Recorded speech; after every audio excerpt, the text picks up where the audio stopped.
con questo argomento proprio perché è più vicino a noi.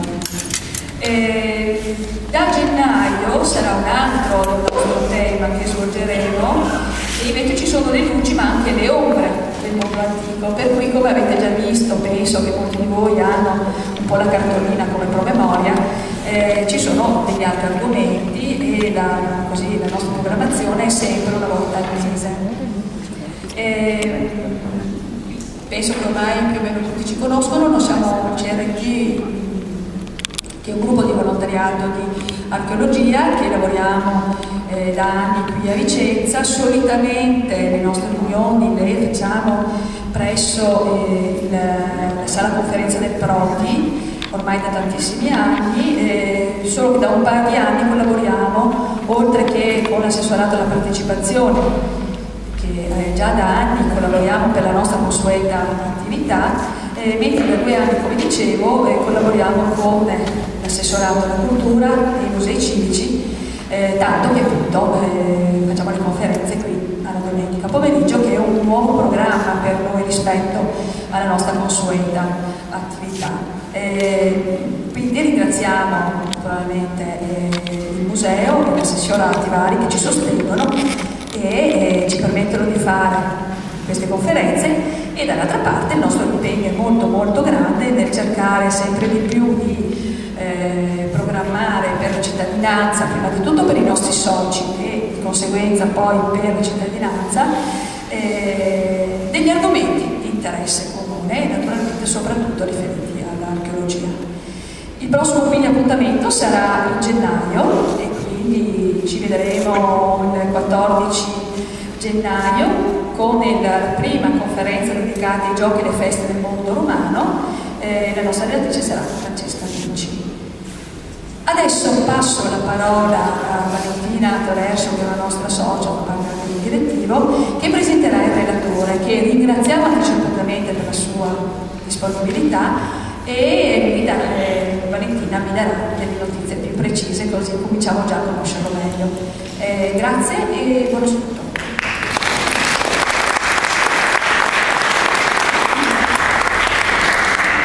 Buonasera a tutti, anche da parte mia.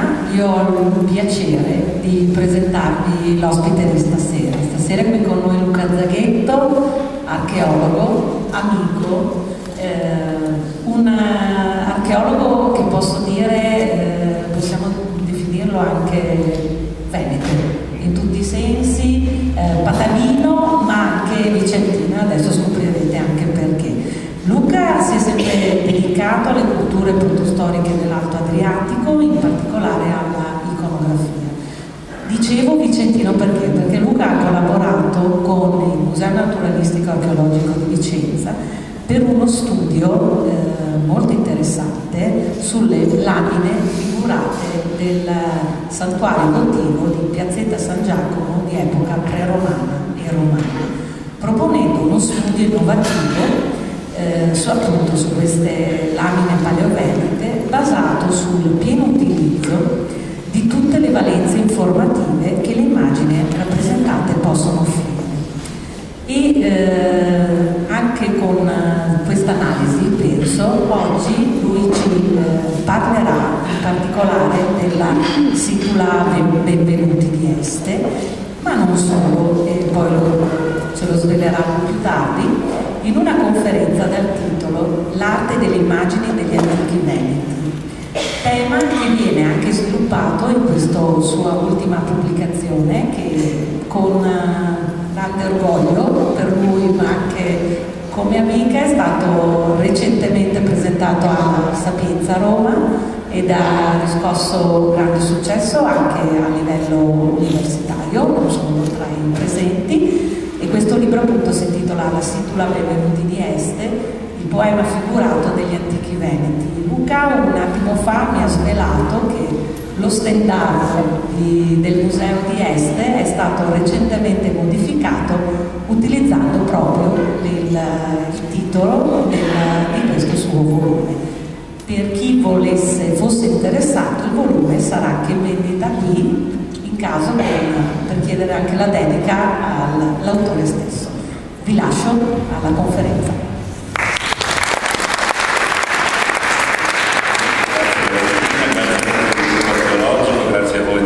qui è molto emozionante, soprattutto dopo una quindicina d'anni dal periodo che ho passato al museo civico a studiare appunto le laminette. Oggi faremo qualcosa di più ampio, cioè faremo una panoramica generale su quella che è forse senz'altro la caratteristica principale degli antichi veneti, cioè la grande abilità nel realizzare opere figurative. Qui ne avete un primo esempio in questa prima slide di quella che appunto è fondamentale caratteristica dei nostri antenati che andremo adesso a svelare. Parlerò pochissimo degli antichi veneti. Qui in questa slide vedete alcune delle immagini rappresentative, cioè la ceramica rossa e nera, i vasi in bronzo che appunto andremo ad affrontare perché saranno l'oggetto del nostro studio, del nostro percorso di oggi. Veneti che conosciamo soprattutto attraverso le tombe e soprattutto grazie allo studio di una serie di grandi archeologi che si sono succeduti fin dalla fine dell'Ottocento, quando le prime scoperte vennero fatte soprattutto a est. Come si suol dire, siamo nani che stiamo sulle spalle dei giganti. Nel caso di chi studia la protostoria veneta è proprio vero, nel senso che fin dalla fine dell'Ottocento abbiamo avuto grandissimi studiosi che si sono poi succeduti fino ad oggi. Voi immaginate comunque già dalle testimonianze che vi mostro qui alle mie spalle, capite che per quanto gli studi sui veneti siano stati così prolifici, così di alta qualità, il materiale che arriva a noi dopo 2500 anni è molto poco, una frazione molto piccola di quella che era la vera vita dei veneti antichi. Pensiamo ai greci, pensiamo ai romani, a come li conosciamo attraverso le fonti che nel caso dei veneti antichi non abbiamo in misura molto minore.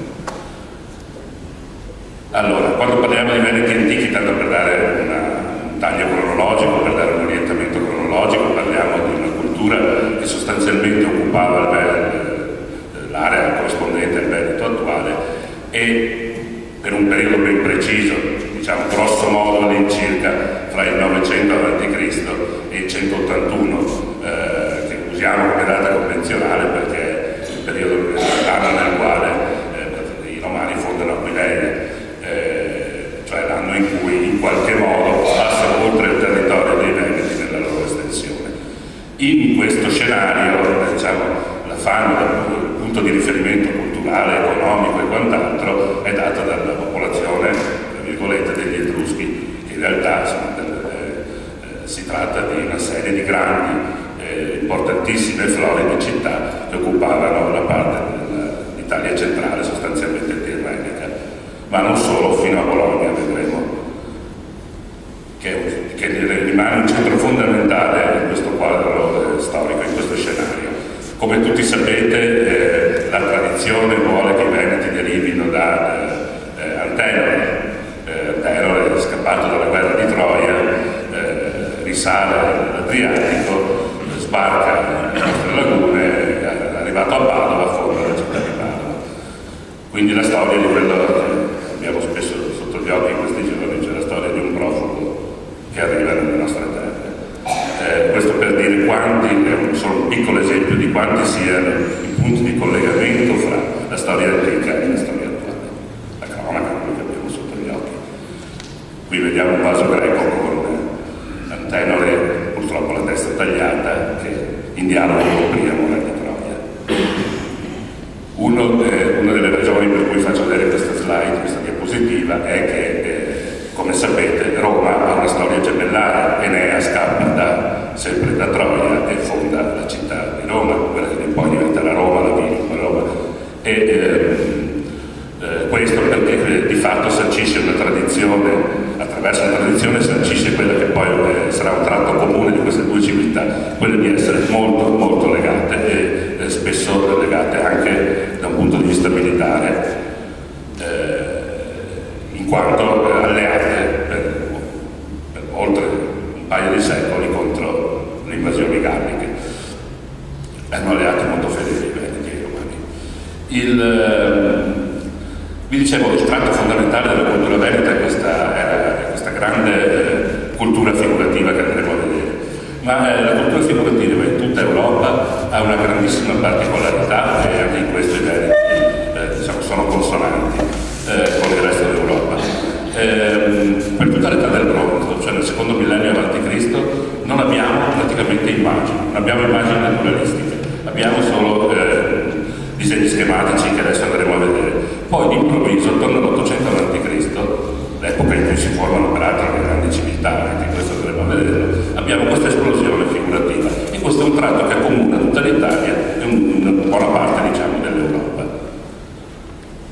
Ecco, nell'età del bronzo questi sono i simboli più ricorrenti. Naturalmente una delle domande fondamentali è perché durante l'età del bronzo non ci fossero immagini naturalistiche, e questa è una domanda a cui gli archeologi sostanzialmente non hanno ancora dato risposta.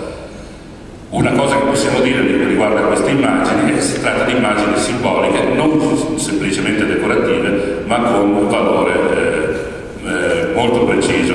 Quasi sempre si tratta del simbolo della barca solare trainata dagli uccelli marini, e che rappresenta un po' l'idea di cosmologia che avevano le popolazioni dell'età del bronzo. Nel vaso che vedete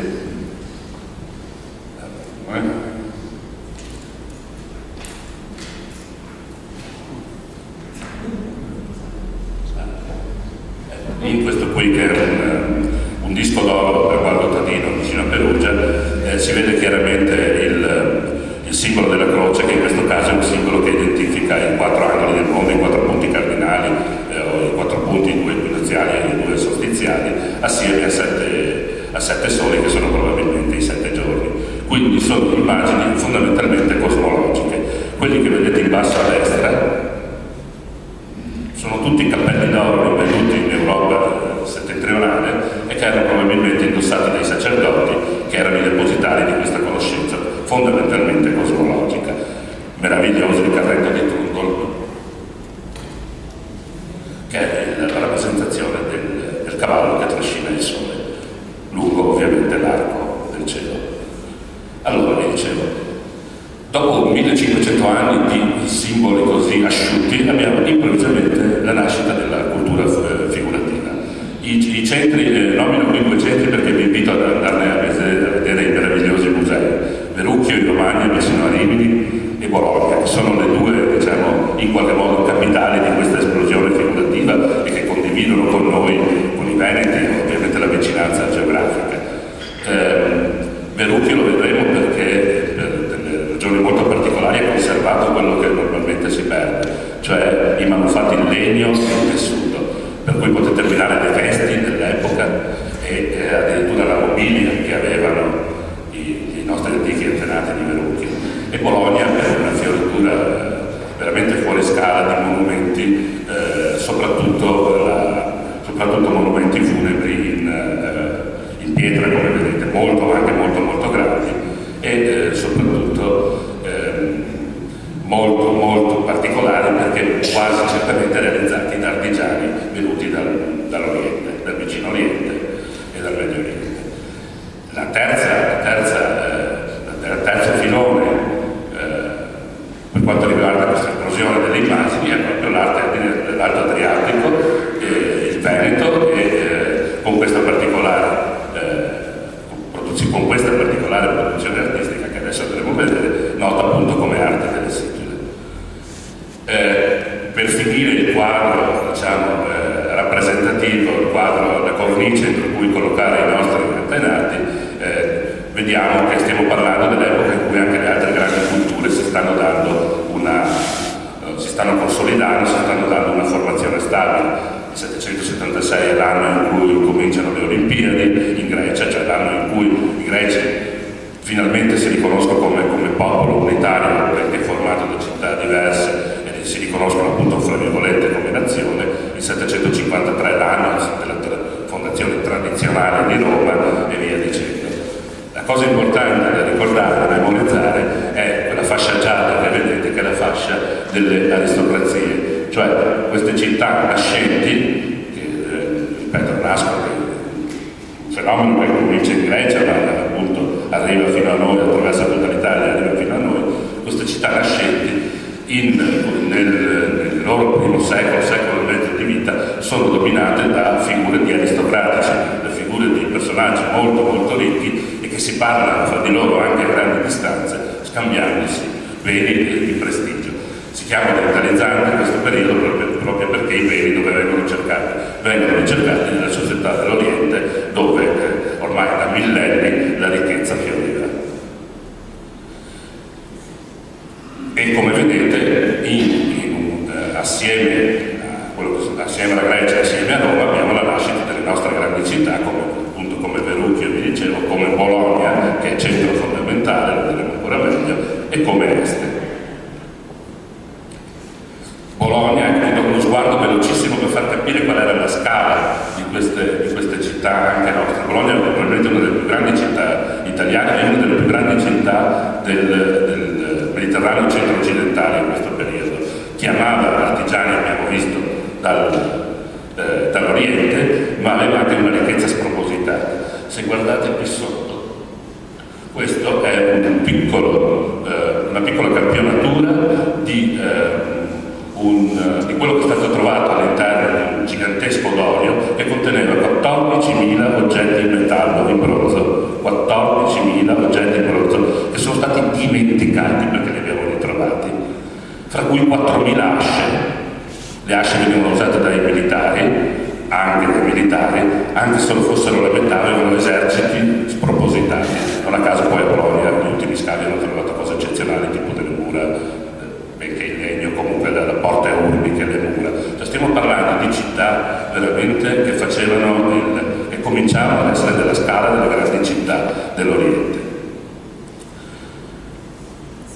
Per inciso, più tardi, parliamo di un'epoca leggermente più tardi, quando abbiamo sotto la ceramica greca, 100-150 anni dopo, credo che il Museo di Bologna abbia più ceramica greca di quanta ne abbia il Museo di Atene. Non dico credo, c'è un'affermazione solida, e questo per dire qual era anche la capacità economica di queste nostre città. A Bologna nasce l'arte delle situle. L'arte delle situle, vedremo, fiorirà in Veneto, ma nasce a Bologna. Questo che vedete è la riproduzione del primo oggetto che abbiamo dell'arte delle situle, una scena in cui viene rappresentato il mondo femminile, la filatura, la tessitura e quant'altro. Non abbiamo in tutto il Mediterraneo una scena così completa del percorso di filatura e tessitura e del mondo delle donne evidentemente aristocratiche. Se vedete, siedono addirittura sul trono. A destra invece la situla della Certosa, che è un altro dei grandi capolavori dell'arte delle situle. Allora, cominciamo ad avvicinarci al tema di quest'oggi, l'arte delle situle, di cui erano maestri i veneti. Si tratta di, io li ho chiamati monumenti, ho visto che a Roma è piaciuta molto questa definizione che è nata un po' per caso. In realtà appunto si tratta di opere, manufatti in bronzo, tutti in bronzo, decorati a sbalzo di incisione con scene di vita naturalistiche. La particolarità di quest'arte, la prima grande particolarità di quest'arte è il numero di pezzi che abbiamo, cosa ci mostrano, a livello, ad una scala che nessuna cultura in questo momento ci restituisce. Cioè, non abbiamo da nessuna parte in tutta Europa una produzione di questo tipo, non abbiamo una fonte così ricca di informazioni. Se voi pensate a Roma, bisogna arrivare all'età repubblicana per avere delle immagini. Noi non abbiamo immagini di Roma e dei romani per almeno altri 500-600 anni. Li abbiamo nel caso dei Veneti. Gli oggetti li avete visti, sono basi sostanzialmente, perché da cui il nome arte delle situle, la traduzione dal latino è vaso. Vaso perché venivano usati per il vino e venivano usati per gli incontri che avevano gli aristocratici fra di loro. Ma poi anche armi, vedete un elmo, cinturoni, coltelli e quant'altro. Vi dicevo, oggetti lavorati a sbalzo di incisione, sarebbe molto molto bello poter fare, sicuramente a questo punto credo che lo faremo, un incontro con Stefano Buson, che ha fatto un contributo nel mio libro e che è un profondo conoscitore che ci sia di quest'arte e delle tecniche di realizzazione. Stefano peraltro riproduce gli oggetti pari pari, ha fatto una riproduzione della sezione benvenuti straordinaria. Qui vedete velocemente quelle che sono le fasi di produzione. È un tema sconfinato e va ovviamente affrontato singolarmente. Questo è solamente un flash nella speranza appunto di rincontrarci ancora. Bene, andiamo a vedere allora quest'arte del sito ancora un po' più da vicino. Cosa rappresenta? Vedete qui appunto scene di vita naturalistiche. Fate un po' il paragone con quello che vi mostravo prima all'inizio, cioè con le tombe, con gli oggetti con cui hanno a che fare, o hanno a che fare normalmente gli archeologi. Qua abbiamo la vita vera e propria, quindi un patrimonio, ripeto, ricchissimo. Dimensionalmente, 45 siti, 45 sono i luoghi che hanno costituito oggetti dell'età del bronzo, che andremo a vedere, 150 le opere, circa 300 gli anni in cui si sviluppa quest'arte e 5.000 elementi iconografici. Elementi iconografici vuol dire 5.000 fra cappelli, vestiti, animali, piante, oggetti, eccetera. Il lavoro che ho fatto io è stato quello di studiare ognuno di questi elementi, non solo tutti i monumenti, ma ognuno di questi elementi. Sarebbe anche qui un discorso molto lungo, però come dire, rimanga il fatto che quello che vi dico è frutto di un lavoro lungo anni e basato sulla conoscenza, sulla ricerca della conoscenza di ognuno di questi singoli elementi. Allora, ecco qui una carta geografica di dettaglio, con tutti i siti. Come vedete passiamo dal Piceno fino ai laghi lombardi, attraverso le Alpi, Slovenia e Istria.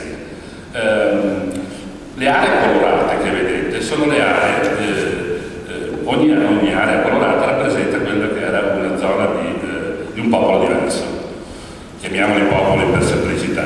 Abbiamo gli Etruschi in giallo, abbiamo gli Umbri, vedete in basso in viola, i Piceni in verde, i Veneti più in alto in verde, eccetera. Ognuno di questi parlava una lingua diversa. Qual è quindi questo primo paradosso, questa prima grande domanda che ci pone l'arte delle situle? Un'arte unitaria, perché la riconosciamo, sono opere fatte con lo stesso stile, tutte fatte uguali, che penetra attraverso popolazioni diversissime fra di loro e che ripeto parlavano lingue diversissime una dall'altra. Ognuno di questi che vedete parlava la sua lingua. Gli unici che si capivano bene potevano essere i Veneti e i Romani, che parlavano una sorta di latino antico, diciamola per semplicità, ma i Romani in questo caso non sono chiamati in causa. Quindi i primi riferimenti di fine 800 aprono questa grande finestra sul mondo che era quasi totalmente sconosciuto, con una mole di informazione che quasi disorienta i grandi nostri studiosi, ripeto, di fine 800. La domanda è cosa rappresentano e la ritroveremo.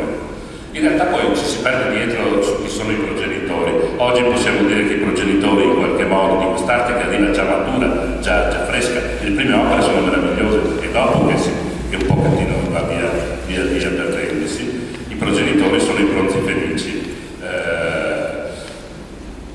Anche qui sarebbe da aprire una finestra enorme. In ogni caso è chiaro che i nostri artigiani in qualche modo imparano l'arte da quella che sono sempre le zone del vicino Oriente. Questo per richiamare anche quello che era poi stato il viaggio che vi facevo vedere prima di Antena, e questo per dire che i contatti a lungo raggio c'erano.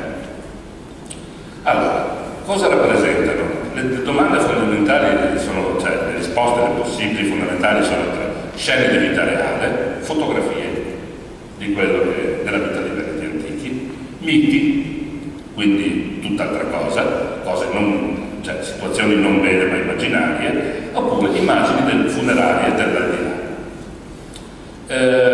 Quasi tutti hanno puntato sull'ultima, immagini funerarie. Vedremo che non è così, si tratta in realtà, si dovrebbe trattare più di scene di vita reale, ma anche questo lo vedremo verso la fine. Certo, se fossero opere come quelle degli Etruschi, questa è un'opera etrusca, sarebbe tutto più facile, intanto perché gli Etruschi rappresentano in questo momento quasi esclusivamente miti, scelgono un'altra strada, ma poi perché hanno le parole, non hanno già la scrittura.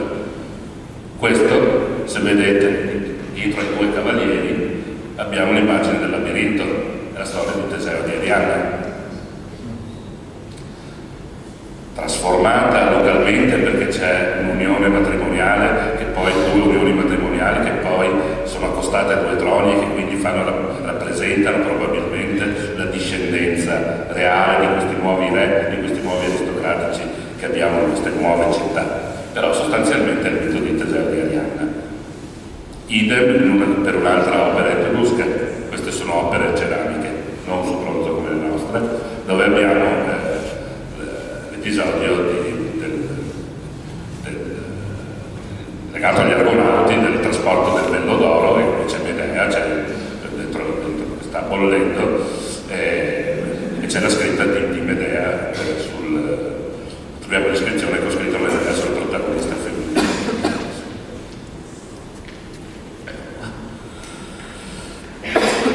Per inciso, quindi abbiamo contenuti diversi, ma guardate questa scena sotto, questa scena dell'arte delle situle, scene simili, vedete il pugilato, è uno sport che piaceva molto, e addirittura con l'indicazione temporale di quando venivano svolti. Qui c'è il sole, la rosetta, qui un'altra rosetta, probabilmente il sole, una luna, un astro, per dire durante quel mese hanno combattuto, si sono tenuti i giochi e via dicendo.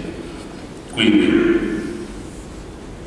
cifre stilistiche simili per contenuti probabilmente diversi. Andremo a vedere. La domanda appunto, cosa rappresentano questi grandi cicli? Come vedete sono grandi cicli. Questa è una situla di Vaci in Slovenia, sono come fossero dei grandi cicli pittorici che raccontano condensate una serie di storie. Ovviamente, ripeto, è difficile approcciarsi, è difficile capire. In realtà noi capiamo quasi tutto quello che vediamo, perché se guardiamo ad esempio la scena del registro superiore, c'è un principe accompagnato da una serie di accompagnato dall'Auriga che guida il suo carro e accompagnato poi da una serie di cavalieri, di uomini che portano il sacrificio fra l'altro un cavallo. Vedete l'uomo con l'ascia. Ma non sappiamo contestualizzarli, ripeto, non sappiamo tirare fuori quello che c'è dietro, perché evidentemente c'è qualcosa di più dietro di una sfilata, non è solo una sfilata, può essere la sfilata di un principe, la sfilata di un principe mitologico, come dicevo prima, la sfilata di lui che entra nel mondo dei morti. Queste sono le grandi domande. Prima delle grandi domande, vediamo come comunicano. Com'è che comunicano? Rappresentando la realtà con una fedeltà impressionante. Questo che vedete a destra, a sinistra, è il trono in legno rinvenuto a Verrucchio. Vi invito ad andare al museo perché è un'esperienza memorabile, tra l'altro premiata come miglior piccolo museo d'Europa qualche anno fa. E a fianco il trono che era rappresentato sul tintinabolo di Bologna, con quelle scene che abbiamo visto di filatura e tessitura, sono esattamente identici, sono la stessa identica cosa. Quindi gli artigiani dell'arte delle situle raffigurano la realtà in modo precisissimo. E questo già di per sé, già per gli archeologi, è un'informazione straordinaria, o meglio, è una mole di informazioni straordinarie su oggetti che spesso noi non abbiamo più, quasi sempre non abbiamo più. Pensate agli oggetti d'abbigliamento, non li abbiamo, tranne appunto in casi eccezionali come Verrucchio, li abbiamo persi completamente, non sappiamo come si vestivano, sappiamo come si vestivano i veneti. E pensate appunto agli oggetti in legno. Diversamente i metalli vengono conservati. Eccola qui, la situla benvenuti, e guardate, nella sua stessa immagine, questo è un tratto, un segmento della situla benvenuti, viene rappresentata la situla stessa, perché come vi dicevo le situle erano fondamentali negli incontri fra aristocratici, contenendo vino ovviamente, era lì che si facevano gli affari, si facevano gli incontri e quant'altro. Quali sono i temi preferiti intanto da quest'arte? Beh, innanzitutto ovviamente la vita dei principi. Stiamo parlando appunto dell'orientalizzante del periodo. Sono loro i committenti, sono loro che chiedono agli artigiani di fare i pezzi per loro, di rappresentarli, e quindi sono loro i protagonisti. I principi però dove? Molto spesso in sfilate pubbliche, quindi questo ci dà l'idea che il principe già si sta relazionando con la città. Stiamo parlando quindi di gruppi che vivevano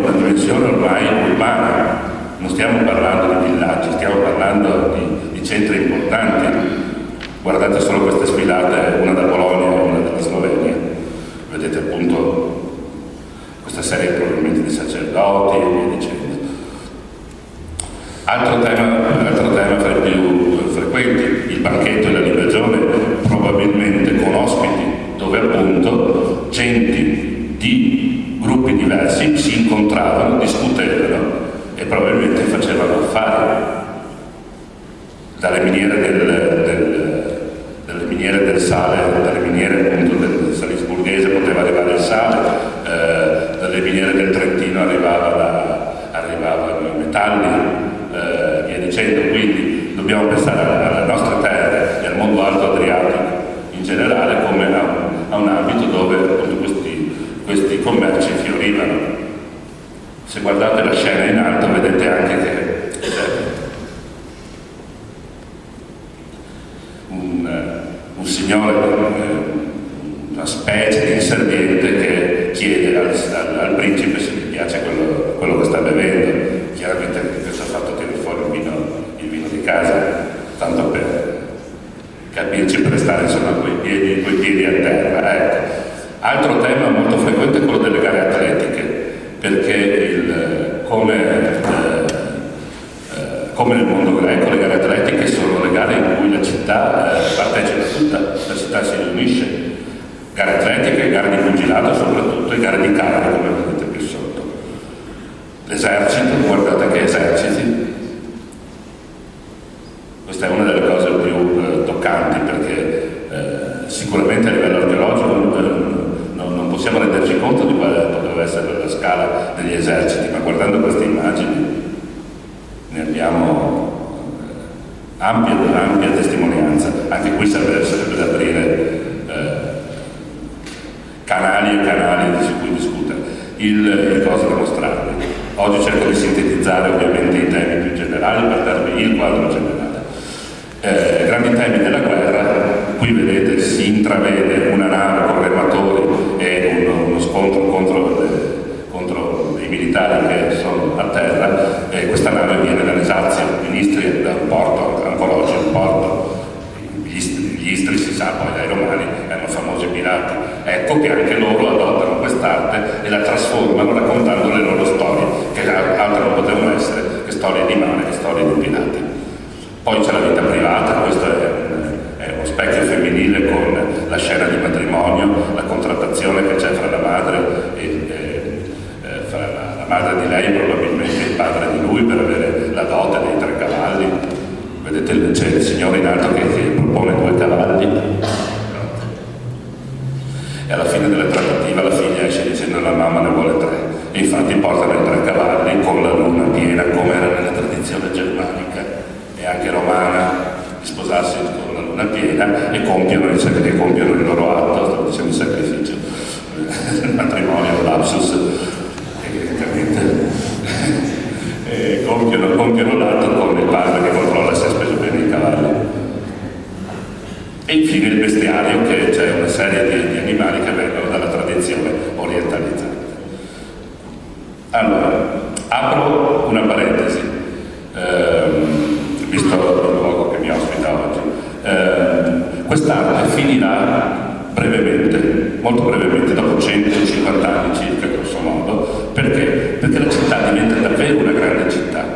I principi non possono più ostentare la loro ricchezza, non ha più senso, le città diventano, le città bisogna relazionarsi, bisogna mettere i soldi insieme per combattere il nemico, come succede a Roma, come succede nelle città greche e via dicendo. E allora quest'arte finisce perché finisce la committenza privata, ma si trasferisce nei santuari. Ecco che abbiamo delle laminette, le vedete sotto. Abbiamo figure singole, non abbiamo più i grandi cicli, ma abbiamo figure singole o maschi, sempre puliti, sempre militari, che dedicano probabilmente quando viene riconosciuta l'età per andare in guerra, dedicano la loro immagine alla divinità. E lo stesso per la donna quando raggiunge l'età da matrimonio, che dedica, ma è il singolo che dedica al santuario pubblico. Quindi cambia completamente lo scenario. È il periodo in cui inizia anche la scrittura.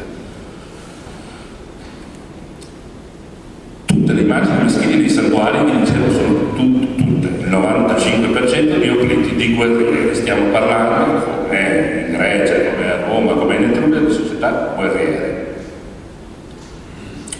La cosa cosa più interessante, questo ci ho messo un pochettino d'anni a farla passare, ma alla fine è passata, che sono guerrieri armati esattamente come i greci, cioè opliti vuol dire con un grande scudo rotondo, senza l'umore in mezzo, perché non si combatteva con la spada, quindi non c'era bisogno del rinforzo, e con le lance. L'importante, come vedete qua sotto in queste ricostruzioni un po' naif, l'importante era combattere uniti. La città protostorica è una città di gente che combatte unita, ricchi, medio ricchi, i poveri stavano in fondo, ma ricchi e medio ricchi si dimenticano delle differenze economiche e lottano insieme, perché per resistere al nemico bisogna lottare insieme. Lo scudo politico non protegge se stessi, protegge quello a fianco, è grande, si porta disassato e protegge il compagno a fianco. È più importante il compagno di te stesso, se cade il compagno cadi tu, viceversa. Questa è l'idea fondamentale della città di questo periodo. E i veneti ci partecipano appieno, non tutte le società in questo periodo sono politiche in Italia, anzi molto poche, i veneti appieno. Ecco, brevemente un flash su Vicenza, non potevo farlo. Vicenza, assieme ai santuari di Este, è quello che ha restituito il maggior numero di oggetti. Sono oggetti straordinari perché ci accendono una luce su un'epoca leggermente più tarda. Non ci sono più solo gli obliti, ma ci sono anche i soldati, poi vedremo fino all'età romana, ma ci sono figure straordinarie. Questo è uno dei pezzi più belli secondo me della protostoria europea, che rappresenta quasi sicuramente, diciamo probabilmente, due magistrati, perché hanno le insegne di potere, e che quindi danno l'idea di questa città che avanza, che comincia a darsi delle leggi e comincia a crescere culturalmente. Poi vedete il pugilato, vedete i pugili, mentre prima avevamo il pugilato fra gli aristocratici, adesso abbiamo i pugili, che come in Grecia, cioè adesso i pugili li abbiamo, scusate, nei santuari, perché come in Grecia, come succede appunto nel mondo di riferimento, che per adesso per noi è quello greco, quello che ci ha dato più informazioni, in questo periodo se uno vince per la città e la dedica poi la fa al santuario della città. E così le donne, anche qui ripeto, donne probabilmente in età da matrimonio e con situazioni fra virgolette misteriose, come questa lamina con le donne che lanciano la palla, che prima o poi dovremo riuscire a spiegare significativamente. Ma ripeto, Vicenza merita una giornata, un incontro a sé stante. L'unica cosa che volevo dirvi era che la particolarità fondamentale del deposito di Vicenza, del santuario di Vicenza di Piazzetta San Giacomo, è che studiando l'armamento, è che innanzitutto meglio che l'armamento militare, che qui vedete per fase, sono gli elmi, ho fatto solo una slide rappresentativa, attraversa dalla fase 1 alla fase 7, attraversa 5 secoli. Non abbiamo in tutta Italia una rappresentazione così continua, così precisa di immagini degli antichi, in questo caso di un frangente molto particolare come l'elemento militare. Quindi noi, quelli che vedete sono gli elmi dei nostri antenati che cambiavano di secolo in secolo. Fra l'altro, se andiamo a vedere poi i confronti con il resto del mondo, i confronti li vedete sulla destra, a sinistra quelli rappresentati sulle lamine di Vicenza, i militari di Vicenza, a destra i confronti vengono fra quasi tutti dalla Grecia, fra l'altro con un'apertura veramente ad ampio raggio, cioè si vestivano come i greci, si armavano come i greci, e se andiamo a vedere in fondo gli ultimi l'ultimo elmo che vedete è l'elmo dei legionari romani. Le laminette di Piazzetta San Giacomo sono sempre state datate fino al III secolo a.C., quando Roma era ben lontana da arrivare qui. In realtà questi sono i legionari, probabilmente i legionari dell'età di Cesare, quando Cesare viene qui a raccogliere i legionari per andare a combattere in Gallia. Quindi abbiamo la continuità, cioè una delle cose di cui ho avuto più soddisfazione nello studiare queste lamine è stata quella di scoprire che in realtà appunto le lamine di Vicenza arrivano con continuità ben oltre il III secolo e fino all'età di Cesare. Allora, vediamo quanto tempo ci rimane questa lunga cavalcata. Ho fatto un intervento più lungo di quello che faccio di solito perché sapendo anche chi mi ha preceduto non potevo, ecco, devo dire, fare i complimenti fra l'altro al gruppo, perché penso che sia Nizzo che il professor Mattia mi abbiano ben entusiasmato. Riprendiamo la domanda iniziale: cosa rappresentano queste immagini? E qui arriviamo io che ho fatto nel libro. Dopo aver studiato tutto questo repertorio, ho provato a concentrarmi su uno dei monumenti più significativi per vedere se ci parlava davvero. Quindi la Situla Benvenuti di Este, uno degli oggetti più antichi dell'arte delle situle, e probabilmente anche la narrazione più complicata. Se noi già la prendiamo formalmente, questa è la lamina aperta, prendiamo la situla, la apriamo, vediamo come aveva operato peraltro il Toreuta, l'artigiano, quando aveva cominciato a rappresentare. Vediamo che ha una conformazione ben precisa. Quelle che vedete è una struttura, un'impaginazione meglio, ben precisa. E quelli che vedete in verde sono gli elementi vegetali che scansionano la più il racconto, come esattamente come accadeva con la poesia in questo periodo, con il metro che veniva usato da Omero. Cioè, questa si chiama estetica della regolarità. L'estetica a quell'epoca si sviluppava attraverso elementi modulari, formali e regolari, ed ecco che la ritroviamo anche nell'immagine. Allora, descrizione veloce. Abbiamo 3 registri, cominciamo da quello in alto blu, dove vediamo un signore sul trono con un cavallo, un serviente e subito dopo questo mobile che raccoglie delle situle. Poi 2 signori che bevono, che stanno guardando una scena di pugilato, e degli animali fantastici, quel bestiario orientalizzante che vi dicevo.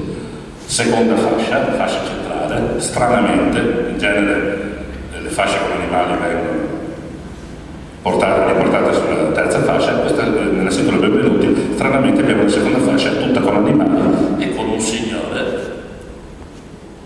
seduto che porta un cappello che è lo stesso cappello che aveva il signore che prima offriva da bere. Si tratta probabilmente di un esponente di seconda classe, non importante come i principi, diciamo un personaggio sotto i principi, probabilmente il fattore, diciamo, che controlla le terre per il principe, colui che si occupa insomma della produzione delle terre dei principi. Sotto abbiamo una scena che va letta iniziando da qui, un armato di tutto punto, probabilmente un militare di Este, che uccide un uomo nudo con un corno. Il corno è l'elemento di guerra con cui vengono chiamati i soldati, i commilitoni, quelli dello stesso gruppo, della stessa falange, come abbiamo visto prima, più o meno. Il nostro soldato uccide il capo dei prigionieri, perché probabilmente questo era il capo che porta, e poi abbiamo una serie di armati sempre pliti, come vi dicevo, di Este, che arrivano vincitori portandosi dietro il bottino umano, fino a che poi abbiamo un carro, probabilmente il principe, e un militare che lo accoglie. In quel gesto è un segno di accoglienza, lo conosciamo anche da alcuni pezzi etruschi. Ordine di lettura. Appunto, il militare nostro, diciamo, di Este, uccide il capo o un elemento rappresentativo dei nemici, arrivano col bottino. Arrivano dove? Arrivano probabilmente nelle terre. Guardate questo allineamento, dove abbiamo il soldato che accoglie il principe sul carro, abbiamo anche sopra il fattore con il suo bue, che rappresenta molto probabilmente le terre di Este.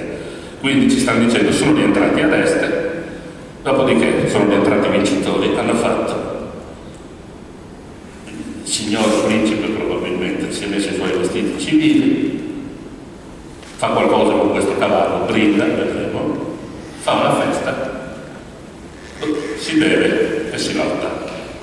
La storia sta in piedi, è un po' poco però.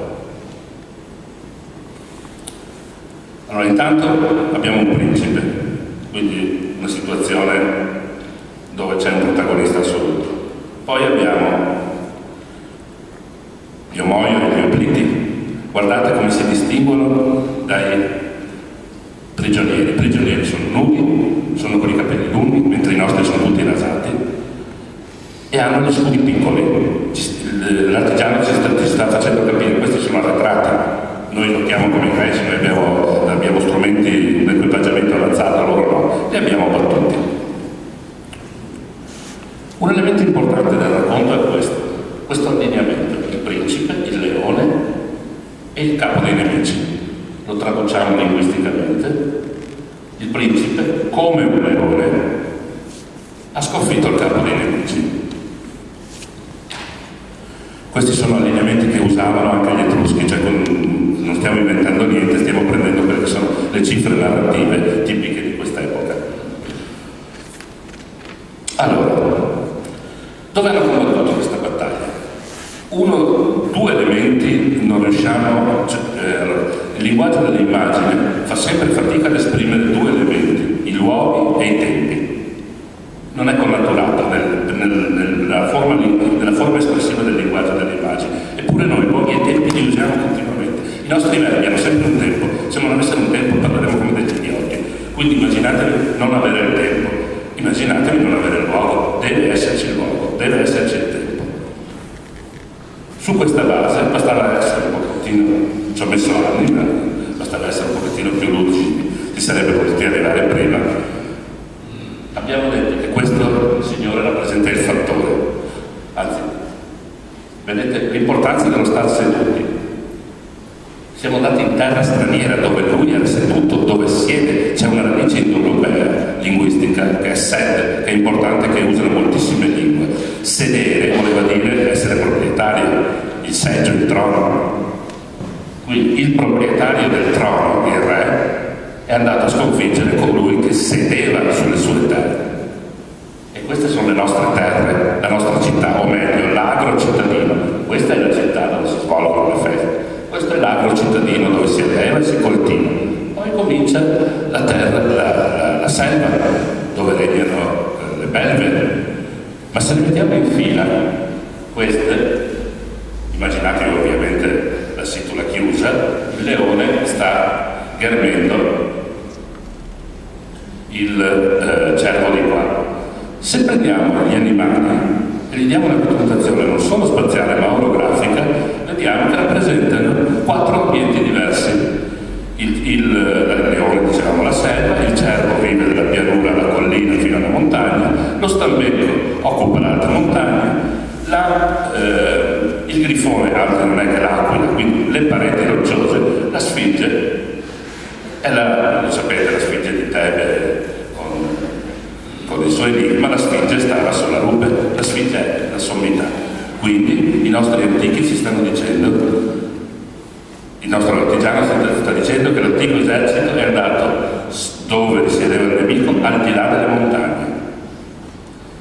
E se pensiamo che il nemico è nudo, è barbaro, è vestito male, e se pensiamo alla carta di distribuzione dell'arte delle situle che avete visto raggiunge fino al Danubio, arrivano i prodotti dell'arte delle situle, e se pensiamo che fino a lì sono vestiti quasi come noi, sono equipaggiati quasi come noi, vuol dire che la spedizione è andata sì oltre le montagne, ma ben oltre le montagne. Allora, stiamo arrivando alla conclusione. Abbiamo detto il principe come un leone ha scovato il nemico e l'ha sconfitto nelle sue terre. L'esercito è tornato vincitore da oltre le montagne. Il principe è stato accolto e fermato presso i territori. Parentesi, perché è stato fermato? Stessa situazione che accade a Cesare 600 anni dopo, quando si porta l'esercito e vuole entrare nel territorio di Roma e attraversa il Rubicone. Non può attraversare il Rubicone, l'esercito non poteva entrare in città. Oggi l'abbiamo in città. Gli antichi avevano capito la pericolosità di avere l'esercito in città. L'esercito non può entrare in città. In città ci sono le leggi civili, fuori ci sono le leggi militari. La stessa situazione tipica, ripeto, di molte altre città, fra cui Roma. In quanto vincitore sul carro, il principe indice delle feste, con gare, libagioni e sacrificio. Cosa ci manca? Ci manca sapere quali sono queste feste. Allora qui si accende una spia. Se noi guardiamo Roma come esempio, l'ho citata più volte perché vedete che i collegamenti ci sono, se noi guardiamo Roma come esempio, Roma, anzi, faccio un'altra premessa, vedete il cavallo? cavallo ha un'ascia vicino. L'ascia, l'abbiamo visto anche prima, rappresenta il sacrificio di un animale. Un'ascia messa lì vicino al cavallo non può essere anche agli uomini, non certo, visto che sono i signori, non può essere che riferita al cavallo. Sacrificano il cavallo, va bene, cos'è questo sacrificio del cavallo? Lo sacrificavano tutti i giorni? No. Il sacrificio del cavallo, se guardiamo a Roma, si compie una sola volta, il 15 di ottobre, quando si torna dalle campagne belliche. Che cavallo si sacrifica? Il vincitore della gara di carne. C'è una gara. Il cavallo viene ucciso con un giavellotto. Quando? Perché a ottobre, perché sono finite le campagne. Cosa c'è a ottobre? Il vino. Ottobre è il mese del Dioniso. Vino e guerra, vino e ritorno delle campagne stanno insieme. Questo sacrificio del cavallo ha un paredro molto lontano, in India, un posto lontanissimo in questo periodo. Lo sappiamo che siamo noi romani, noi veneti, i romani, mezza Italia e gli indiani, in questo gli indiani dell'India dal 1500 d.C. hanno in comune il tratto di parentela del fatto di essere europei sostanzialmente. Okay? Quindi è possibile che avessero tradizioni simili. In India abbiamo anche lì un solo sacrificio del cavallo fatto da un re vincitore, viene fatto in data nobile, ma il re deve essere un vincitore, altrimenti non può sacrificare il cavallo. E che cavallo sacrificano? Il cavallo di destra della gara di carne. È pazzesca questa coincidenza. Ha veramente, ha fatto impazzire decine, centinaia di studiosi. Cioè, è un dato di fatto, lo prendiamo. Eccola qui, questa appunto è la cartina che vi rappresenta velocemente quello che doveva essere il tragitto delle popolazioni europee dagli Urali ognuna poi nelle proprie sedi. Quindi cosa abbiamo? Se prendiamo questo sacrificio del cavallo, cosa abbiamo? Un trionfo che viene celebrato peraltro per la prima volta da Dioniso tornando dall'India. È Dioniso che insegna ai popoli italici ed etruschi a fare il trionfo, a portare col carro i vincitori. Abbiamo il vino, abbiamo le gare di carne e abbiamo la guerra. Insomma, le cifre sembrano stare proprio insieme. Tornano dalla guerra, come a Roma indicano dei festi, indicano delle feste, sacrificano un cavallo e bevono. Mancano le corse. Abbiamo il pugilato, possiamo inferire che non avessero messo le corse per mancanza di spazio. Le corse le abbiamo sulle altre situle. È sufficiente? No, ma abbiamo una situla, e la vediamo quella cerchiata qua in rosso, una situla dove abbiamo un signore esattamente uguale al nostro, che sta compiendo lo stesso gesto e sta guardando che cosa? Una gara di carne. Nel loro linguaggio doveva essere chiaro, non l'hanno messa perché era esplicito, era facile per loro arrivare a questa conclusione. Un signore che brinda con un cavallo in mano, altri non poteva essere che il cavallo delle corse. Quindi quella che noi vediamo qui, che vediamo in alto a destra, nella situla benvenuti, questa scena con il trionfo, poi il signore, il cavallo, il vino, i giochi. Se prendiamo Roma, quello che succedeva a Roma, sempre di vedere la stessa scena proiettata sul terreno di Roma. Questo è il Campo Marzio a Roma, dove abbiamo la Via Trionfalis, dove arrivavano i principi con gli eserciti sconfitti, lo stadio dove si faceva la gara dei cavalli, dove si prendeva il cavallo, subito sopra c'è il luogo dove si sacrificava il cavallo, l'Enixe, e poi anche l'area pubblica, quella che diventerà l'area pubblica binaria, dove cioè si vendeva il vino. Quindi la stessa identica situazione. Ultime due cose, il cavallo veniva sacrificato abbiamo detto con una lancia. Ebbene, abbiamo la situla dove il cavallo, come vedete in alto a destra, c'è la lancia, l'ascia per la dissezione delle carni, ma il cavallo veniva sacrificato da un vittimario che portava le lance. E abbiamo una prova archeologica di qualche anno a Bologna, 2 cavalli, di cui uno fuori dalle necropoli, non c'entrano niente col mondo dei morti, di cui uno Nessun animale a Roma veniva ucciso con la lancia, se non il cavallo. Quindi siamo all'interno dello stesso pattern culturale. Ultimo tassello, abbiamo detto non hanno messo le gare di carri perché dovevano lasciare perché gli serviva lo spazio. Perché allora mettere degli animali così, nel bestiario, che poco vogliono dire? Anche qua gli animali vogliono dire qualcosa, evidentemente. L'assunto è questo. Lo spazio l'abbiamo trovato, ci manca il tempo. L'animale dominante chiaramente qui è il centauro. L'ho detto, un centauro rappresentato con gambe umane, ma è normale in questo periodo in tutto il Mediterraneo. La possibilità era che fosse la costellazione del centauro, una rappresentazione del centauro. L'idea di partenza era questa. Di lì ho provato a leggere gli altri animali associati. Allora, il centauro è una costellazione antichissima, conosciuta sia in Oriente che all'Occidente, per cui non c'era problemi. Anzi, per i romani era una delle più conosciute. Il centauro normalmente, ci racconta Igino, che ci parla delle stelle, lo storico romano che ci parla delle stelle, il centauro normalmente uccide una vittima. Igino dice, ogni cultura mette la sua di vittima, non è importante la vittima, importante è il centauro, che è una costellazione che si riconosce facilmente. Anche perché contiene Alfa Centauro, che è la terza stella più brillante, quindi parliamo di una porzione importante di cielo, ed è fra le gambe della croce del sud, punto di riferimento per i naviganti. Quindi abbiamo il centauro, numero 1, numero 2, una vittima, in questo caso abbiamo il gabbiano, va bene. Numero 3 c'è una colomba. In greco colomba il termine colombe sono le Peleiades equivale alle Pleiadi, sono le Pleiadi.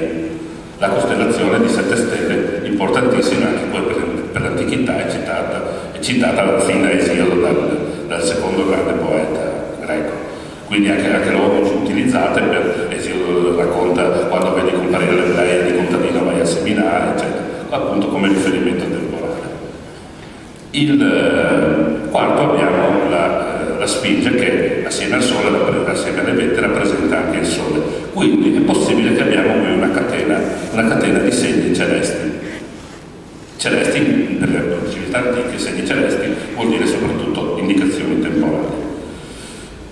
Una cosa molto importante è che il Centauro aveva un culto, la costellazione del Centauro ha un culto molto importante nelle Baleari e nel Mediterraneo occidentale, dove abbiamo una serie numerosissima di monumenti tutti allineati lungo la costellazione del Centauro. Questo per dire che stiamo seguendo una pista buona, non ci stiamo inventando nulla. Guardate cosa costruivano. Tra l'altro c'è stato uno studio, tutto questo è venuto fuori grazie a uno studio di un professore di Oxford che ha dedicato la vita a studiare proprio gli allineamenti. Apro questa piccolissima parentesi perché è molto bella anche in caso di studi futuri. Sapete che per la precessione degli equinozi c'è anche sul libro il cielo cambia e certe costellazioni col passare degli anni praticamente spariscono e quindi ci sono nel corso degli anni queste tavole che vedete pesantissime apposta perché il vento o altri agenti non le potessero spostare, che vengono in realtà poi spostate per seguire la costellazione del Centauro e si immagina questa religione generata sulla figura del Centauro proprio perché gli antichi avevano paura che questo Centauro sparisse, per loro era chiaramente un segno nefasto e questo si vede in particolare nei templi di Malta, se mi capita di andare, che sono più antichi. Spariva la croce del sud per i naviganti era un grosso problema. Parliamo di 3.000 anni prima, 2.500 anni prima dei nostri veneti. Allora, qual è il dubbio? Ma c'era davvero il nostro Centauro nei cieli del Veneto antico? Lo vedevano gli antichi veneti? Questa ovviamente è la prima domanda, altrimenti questa ricostruzione è fallace, lascia il tempo che trova.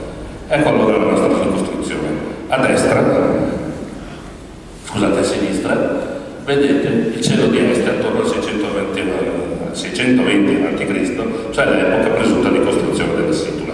Che fosse 600, 640 cambia poco, E come vedete, questo che vedete è la testa del Centauro che sta sorgendo assieme al Sole e in allineamento con le Pleiadi sul Polo. Il cielo si muove così, per cui Higino anche lo dice, il Centauro sorge assieme al Sole e le Pleiadi scappano. Ecco perché, se vi ricordate, lo vedete anche qua in basso, la colomba era rappresentata in senso contrario. Se poi andiamo a vedere il periodo preciso in cui avviene questo allineamento, e qua parliamo di probabilità che hanno a livello di centinaia di migliaia, quindi difficile anche da confutare, il periodo, questo allineamento avviene solo nei giorni attorno alla metà di ottobre, esattamente quando i romani celebravano il cavallo d'ottobre, sacrificavano il loro cavallo. Legato a Dioniso, ecco perché anche i Veneti potevano farlo nella stessa data, e legato soprattutto al ritorno delle campagne belliche che venivano fatte d'estate e finivano in autunno. Quindi una data fissa. Se noi spostiamo anche di pochi giorni non abbiamo più l'allineamento, quindi abbiamo una data precisissima. Come se Stefano Busoni ha dato un'immagine bellissima, è come se avessero messo la firma. Se l'artigiano ha detto in alto a destra metto la firma. Restano due ultimissimi punti aperti. Perché il pesce e perché il gabbiano? Abbiamo detto che la vittima, il gabbiano, poteva essere intercambiabile, e vedremo perché l'hanno messa. Vi dico intanto il pesce. Io pensavo che fosse un segno per sottolineare che quell'uccello è un gabbiano, siccome mangia il pesce è un uccello di mare, però qua non abbiamo segni ridondanti. Ogni segno